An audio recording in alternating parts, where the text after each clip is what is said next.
मर्जी जब मुश्किल में थी तो कभी शिव जी से बोला, कभी दुर्गा जी से बोला, कभी राम जी से बोला, तो काम कहीं तो बन जाए ऐसा। तो पर महाराज जी ऐसे अलग अलग भगवान को बदलना तो कोई देवता नाराज तो नहीं हो जाएगा, पहले मुझसे बोली फिर अभी उससे? नहीं तो काम भी पूरा हो गया क्या?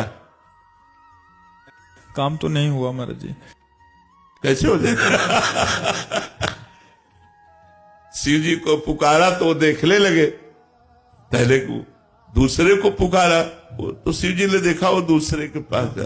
देखो हम एक आपको उदाहरण बताते हैं, अगर एक कुत्ता इस दरवाजे में पड़ा रहे कहीं जाए ना, तो उसका ना जाना हमको इतना प्रेरित करेगा कि वो एक दिन भूखा भले रह जाए, दूसरे दिन से भूखा नहीं रहेगा।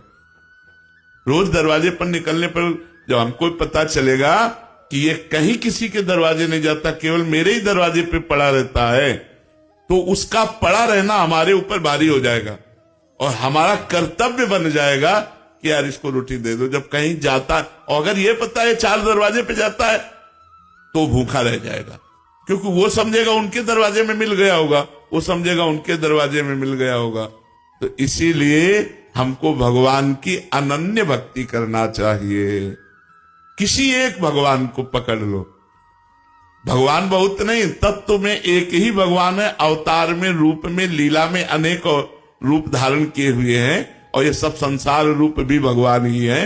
तो हमें एक रूप भगवान का पकड़ना चाहिए कि जैसे गोस्वामी तुलसीदास जी कहते, बने तो रघुवर ते बने और बिगड़े तो भरपूर, तुलसी औरन ते बने ता बनवे पे धूल।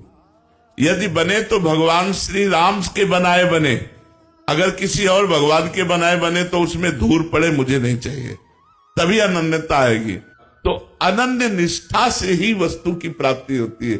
ये जो कि लक्ष्मी जी से बना तो बना, नहीं तो पार्वती जी से बना तो बना, फिर भद्रकाली से बना, कि कोई ना कोई तो सुन ही लेगा, कभी तो कोई नहीं सुनेगा। मर्जी हमारी स्थिति ऐसी है कि जैसे आपसे राधा नाम सुना कि एक केवल राधा नाम जपिए और सारी बात बन जाएगी, तो राधा। कहीं हनुमान जी का सुना कि मतलब भूत प्रेत निकटना है, फिर शिव जी का सुना कि जल चढ़ाओ, तो ऐसा उसकी एक देखो तत्व एक है तो एक से ही काम बन जाएगा। जब तक एक में नहीं लगोगे तब तक आध्यात्मिक उन्नति नहीं होगी, आप ये पक्का समझ लीजिए।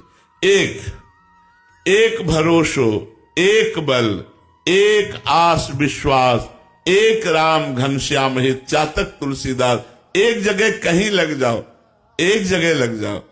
अगर आप राधा राधा कहते हो तो सारे विघ्नों की शांति और समस्त कामनाओं की पूर्ति हो जाएगी, चुपचाप लगो।